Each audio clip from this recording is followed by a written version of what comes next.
Hi everyone, this is Robin Haldar. Welcome to my channel Mentor Allrounder. আগের ভিডিওতে আমি আলোচনা করেছি প্রোনাউন কি এবং তার প্রকারভেদ সম্বন্ধে। আজকে আমাদের আলোচনার বিষয় পার্সোনাল প্রোনাউন।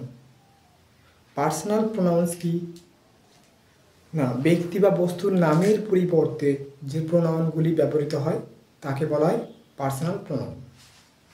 চলো দেখে নেওয়া যাক। ব্যক্তি বা বস্তুর নামের পরিবর্তে যে প্রোনাউন বসে তাকে পার্সোনাল প্রোনাউন বলে। এক্সাম্পল কি আছে? I, we, you, he, she, it, they, etcetera etcetera. চলো সেন্টেন্সে দেখে নেওয়া যাক।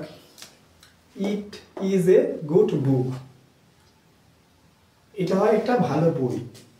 এইখানে এই যে প্রোনাউনটা ব্যবহার হয়েছে কোনো না কোনো বস্তুর নামের পরিবর্তে ব্যবহৃত হয়েছে, সেই কারণে ইট এই প্রোনাউনটি personal pronoun. She is a nurse. সে হয় একজন সেবিকা। তো এই সি এই প্রোনাউনটি কোনো না কোনো ব্যক্তি নামের পরিবর্তে ব্যবহৃত হয়েছে, সেই কারণে এই প্রোনাউনটি পার্সোনাল প্রোনাউন। দে আর গুড বয়েজ। তারা ভালো ছেলে। এই দে এই প্রোনাউনটি কোনো না কোনো ব্যক্তি নামের পরিবর্তে ব্যবহৃত হয়েছে, সেই কারণে দে এই প্রোনাউনটি personal pronoun. It is a bad pen. এটা একটা খারাপ পেন বা কলম।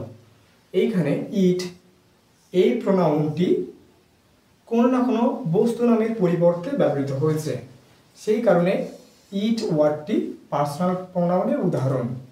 We are going to school. আমরা স্কুলে যাচ্ছি। এখানে উই এই প্রোনাউনটি কোনো না কোনো ব্যক্তি নামের পরিবর্তে ব্যবহৃত হয়েছে, সেই কারণে উই প্রোনাউনটি পার্সোনাল প্রোনাউনের উদাহরণ। পার্সোনাল প্রোনাউনের হতে গেলে ব্যক্তি বা বস্তুর নামের পরিবর্তে যে প্রোনাউনগুলো ব্যবহার হয় সেগুলোকেই বলা হয় পার্সোনাল প্রোনাউন।